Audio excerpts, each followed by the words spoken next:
ஐயா வணக்கங்க ஐயா. வணக்கம் வணக்கம். வணக்கம். எப்படி இருக்கீங்க? சார். சிறப்புங்க ஐயா. ஐயா அந்த பணத்த பத்தி நெறையா நம்ம பேசிட்டு வந்துட்டுருக்கோம். அந்த வரிசையில இன்னைக்கு நம்ம பார்க்கக்கூடிய ராசி கடக ராசி. இந்த கடக ராசிக்கு பணம் தரக்கூடிய நட்சத்திரம் எதுங்கய்யா? கடகராசிக்கு 2ஆம் இடம், 6ஆம் இடம், 10ஆம் இடத்துல உள்ள நட்சத்திரங்கள் பணம் தரும். ம். இப்ப கடகராசிக்கு 2ஆம் இடத்துல சிம்ம ராசியில இருக்கக்கூடிய நட்சத்திரம் வந்து மகம், பூரம், உத்தரம். ம். அதே மாதிரி 6ஆம் இடத்துல தனுசு ராசியில மூலம், பூராடம், உத்திராடம். 10ஆம் இடமான மேசராசியில அஸ்வினி, பரணி, கிருத்திகை. இப்ப இந்த 9 நட்சத்திரங்கள் பணம் தரும். மாசத்துக்கு 30 நாளைக்கு இந்த 9 நட்சத்திரத்துல இவங்க எந்த விஷயத்துல இன்வால்வ் ஆகி என்ன தொழிலை நடத்துறாங்களோ அதன் வழியாகவும் பணம் வரும். இந்த நட்சத்திரங்கள்ல எந்தெந்த கிரகங்கள் உட்கார்ந்துருக்கோ அவங்க ஜாதகத்துல அந்த அந்த தத்துவ ரீதியாகவும் பணம் தரும்.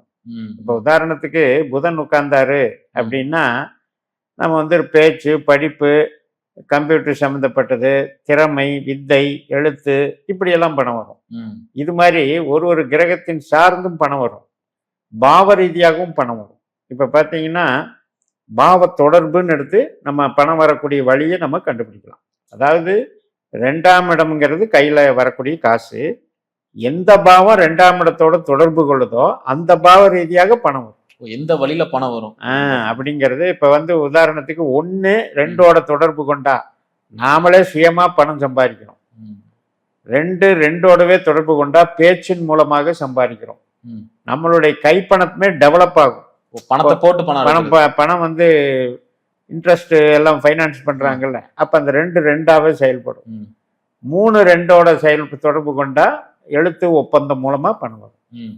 கமிஷன் வகை, எழுத்து ஒப்பந்தம், கம்யூனிகேஷன், மீடியா, இதன் வழியா பணம் வரும். 4, 2ஓட தொடர்பு கொண்டா வீடு, வாகனம் முதலா பணம் வரும். 5ஆம் இடம் 2ஓட தொடர்பு கொண்டா கலைகள் மூலமாக பணம் வரும். 6ஆம் பாவம் 2ஓட தொடர்பு கொண்டா சம்பளமாக பணம் வரும். 7ஆம் இடம் 2ஓட தொடர்புனா கூட்டாளி மூலமாக பணம் வரும். லைஃப் பார்ட்னர் மூலமாகவும் பணம் வரும். 8ஆம் இடம் 2ஓட தொடர்புனா திடீர் அதிர்ஷ்டமா பணம் வரும். அதாவது வந்து உயில், இந்த மாதிரியான ஏதோ ஒன்று எனாமா வாங்குறோம் இல்லையா, அந்த மாதிரி பணம் வரும். இல்லைன்னா சில பேர் சொல்ற மாதிரி அது இன்டைரக்ட் இன்கம்மா வரும். ஓகே. சில பேர் வேலையில சம்பளமும் வாங்கிக்குவாங்க, தனியா ஒரு பணம் வாங்குறாங்கல்ல, அந்த மாதிரி வர்றது 8, 2ஓட தொடர்பு கொள்ளுது. 9ஆம் பாவம் 2ஓட தொடர்பு கொள்ளும்போது உங்களுக்கு வந்து பூர்வீக சம்பந்தப்பட்டு நம்மளுடைய போதனா மார்க்கம், நம்ம வந்து என்னெல்லாம் சொல்லித்தர்றோம் அதன் மூலமா பணம் வர்றது. வெளிநாடு சார்ந்தும் பணம் வர்றது. 10ஆம் இடம் 2ஆம் இடம் திரும்பும்போது நம்ம செய்கிற தொழில் மூலமாக பணம் வருது. 11ஆம் இடம் 2ஆம் இடமாக தொடர்பு கொள்ளும்போது பொதுஜன தொடர்பு மூலமாகவும் நண்பர்கள் மூலமாகவும் மூத்த சகோதர வழியாகவும் பணம் வருது. 12ஆம் இடம் 2ஓட தொடர்பு கொள்ளும்போது நம்ம முதலீடு போட்டு பணத்தை பெருக்கிறது. இப்படி 12 வழிகளிலும் பணம் வரும். இந்த மாதிரி விஷயத்துக்கு இந்த தொடர்புகள் வந்து அவங்கவுங்க ஜாதகத்தில் நம்ம பார்க்கணும். என்ன இந்த 2ஆம் தசாபுத்திகள் வரும்போது அதுக்கு எந்தெந்த பாவத்தோட தொடர்பு வருதுன்னு பார்த்துக்கணும். அதுக்குண்டான தசாபுத்தி, அந்தரம், சூட்சமா சின்ன பீரியட் நடந்தா கூட அந்த டைம்ல அதுக்குண்டான பணத்தை கொடுத்துரும். சிறப்பு. பணத்தை பத்தி பேசிட்டோம். பணம் வந்து தங்கவே மாட்டேங்குது கையில அப்படின்னு சில பேர் சொல்லுவாங்க. 2 வரவு, 12 செலவு. அப்ப 2ம் 12 ஒரே கிரகமா இருந்ததுன்னு வைங்க, என்ன பண்ணுவீங்க? இப்போ வர சம்பளம் வாங்கிட்டு அதுக்கு வர்றதுக்கு சரியாவே போயிடும். அதாவது நான் சொல்றது வந்து கொஞ்சம் நட்சத்திரத்தை பிரிச்சு உபநட்சத்திர கான்செப்ட். 2, 12 ஒன்னா வருது. இப்ப நீங்க பாரம்பரிய ரீதியில பார்க்கும்போது கடகத்துக்கு 12ஆம் வீட்டுல என்ன நட்சத்திரம் இருக்கு? திருவாதிரை இருக்குது, மிருகசிரீஷம் இருக்குது, புனர்பூசம் இருக்குது. இப்ப இந்த செவ்வாய், ராகு, குரு இந்த நட்சத்திரங்கள்ல போய் 2ஆம் பாவத்துக்கு உண்டான நட்சத்திரம் போய் தொடர்பு கொள்ளக்கூடாது. அப்படி புரிஞ்சுக்கோங்க. இப்ப 2ஆம் இடத்துல நான் என்ன சொன்னேன்? மகம் இருக்கு, பூரம் இருக்கு, உத்தரம் இருக்கு. அதாவது கேது இருக்காரு, சுக்கிரன் இருக்காரு, சூரியன் இருக்காரு. யாருக்கெல்லாம் கேதுவோ சுக்கிரனோ சூரியனோ 12ஆம் இடத்துல கடகத்துக்கு 12ஆம் இடம் மிதுனத்துல போச்சோ அவங்களுக்கு கையில காசு தங்காது. அதான் சூழ்ச்சி. இவங்க கடன் சார்ந்த விஷயத்துல சிக்கிற காரணம் என்ன?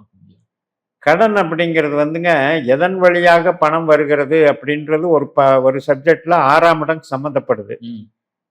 லோன் கிடைக்குமான்னு சில பேர் எஜுகேஷன் லோன் கூட போடுறாங்க. அப்போ கிடைக்குமாங்கிறதுக்கு வந்து கண்டிப்பாக நமக்கு படிப்புங்கிற 9ஆம் இடத்துக்கும் 6ஆம் இடத்துக்கும் 2ஆம் இடத்துக்கும் தொடர்பு வரும்போது படிப்புக்காக நம்ம லோன் வாங்குறோம்னு எடுத்துக்கிறோம். இதே தொழிலுக்காக லோன் வாங்குறோம்னா 10ஆம் பாவத்தோட சம்மந்தப்பட்டிருக்கணும். இந்த 6ஆம் பாவ கடன் வந்து 10ஆம் பாவத்தோட சம்மந்தப்படும்.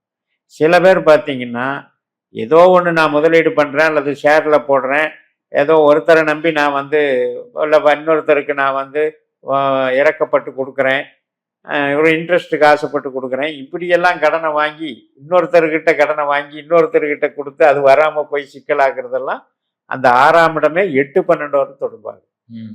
கடனாலேயே பிரச்சனை.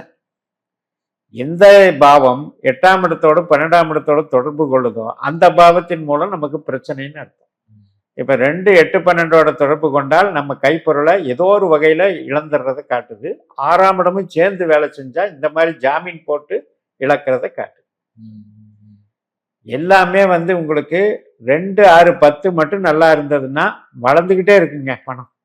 அதை வந்து அவங்க கடகராசிக்காரங்க என்ன பார்த்துக்கணும், இந்த கேது, சுக்கிரன், சூரியன் இந்த நட்சத்திரங்களை பார்த்துக்கணும். அந்த நட்சத்திரத்தில் ஸ்ட்ராங்காக இருக்கா, அந்த கிரகங்கள் 2, 6, 10 இருக்கா, கேது, சுக்கிரன், சூரியன் 2, 6, 10 இருந்தால் இவங்களுக்கு நஷ்டமே வராது. அப்படி ஒரு கேரண்டி. சிறப்புங்க ஐயா. இந்த இவங்க பணம் சொல்லிட்டோம், ஆனால் இருந்தாலும் இவங்களுக்கு வந்து பணம் கிடைக்குது அப்படின்னா எந்த காலகட்டத்தில் இவங்களுக்கு சேரும்? நிச்சயமா. ஏன்னா ஒரு குழந்தை பிறக்குது, அது வந்து வளரக்கூடிய பருவம், தொழில் செய்யக்கூடிய பருவம், இப்படி வரக்கூடிய காலகட்டத்தில் அதுக்கு உண்டான திசா புத்திகளை பார்க்கணும். அப்போ நம்ம வந்து படிக்கும்போது வந்து 2ஆம் இடத்துக்கு உண்டான திசை, 6ஆம் இடத்துக்கு உண்டான திசை, 10ஆம் இடத்துக்கு உண்டான திசை வந்து பிரயோஜனம் இல்லை. ஏன்னா அவங்க இன்வால்வ் ஆக மாட்டாங்க, வேலையில் இன்வால்வ் ஆக மாட்டாங்க. அப்போ வந்து அது அகம் சார்ந்து வேலை செய்யும். பேச்சு, எக்ஸாமினேஷன் இதுல எல்லாம் புகழை கொடுத்துரும். அதுல வந்து புகழை கொடுத்துரும். ஆனா பணம் அப்படின்ற கான்செப்டுக்கு வரும் பொழுது அந்த பருவ வயது, வேலைக்கு போகக்கூடிய வயது, இந்த வயதுல வந்து 5, 9 வரவே கூடாது. 5ஆம் இடம் 9ஆம் இடம் வந்தா பணத்துக்கு தட்டுப்பாடுன்னு அர்த்தம், பணத்தை சம்பாதிக்க முடியாம போகுதுன்னு அர்த்தம், வேலை கிடைக்கலன்னு அர்த்தம், தொழில் செய்ய முடியாதுன்னு அர்த்தம். இத்தனை பிரச்சனை இருக்கு. அப்ப திசையில வந்து ஏதோ ஒரு வகையில 2ஆம் இடமோ 4ஆம் இடமோ 6ஆம் இடமோ 10ஆம் இடமோ தொடர்பு கொண்டால் கண்டிப்பாக அந்த பருவ காலங்கள் அந்த திசைகள்ல கண்டிப்பா சம்பாதிப்பாங்க. சிறப்பு. 8, 12 புத்திகள் வருது இல்லையா? ஒரு திசையை வந்து ஃபுல்லா ஒரே வேலையை செஞ்சிட்டு இருக்காரு. அதுக்கு இடையில என்னென்ன புத்திகள் வருதோ அந்த வேலையும் சேர்த்து தான் செய்யும். அப்ப திசைக்கு கட்டுப்பட்டு திசைக்கு சப்போர்ட் பண்ற புத்திகள் வந்தா பணம் கூடுதலா கிடைச்சிக்கிட்டே இருக்கும். ஆனா அந்த 2ஆம் இடத்தையும் 10ஆம் இடத்தையும் பிரச்சனை பண்ணக்கூடியது புத்திங்கிறது 8, 12. அந்த 8, 12 கூடிய புத்தி வரும்போது அங்க வந்து பணத்தை நஷ்டப்படுத்தவும் செய்யும். சில பேர் வந்து நல்லா போய்கிட்டு இருக்கு. இப்போ ஒரு ப்ரொடியூசர் 10 படம் பண்றாரு, ஒரு 2 படம் ஏன் ஃபெயிலியர் ஆகுது? அவங்கள வாழ்நாள் முழுக்க வெற்றி படமே கொடுத்துட்டு இருக்காங்க. ஒரு 2 படம் அந்த அந்த நேரத்துல புத்தி வந்து 8, 12 தொடர்பு கொடுக்கும். அது மாதிரி இந்த நமக்கு கடகத்துக்கு 8ஆம் இடத்துல வந்து 12ஆம் இடத்துல வந்து ராகுவும் குருவும் தான் இருக்காங்க. அப்ப நீங்க என்ன நினைச்சுக்கணும், கடகராசிக்காரங்க ராகு புத்தியோ குரு புத்தியோ செவ்வாய் புத்தியோ வரும்போது ஜாக்கிரதையா இருக்கணும்னு புரிஞ்சு. ரொம்ப அருமையா சொன்னீங்க. மீண்டும் அடுத்த காலம் சந்திக்கிறேன். நன்றிங்க. நன்றி.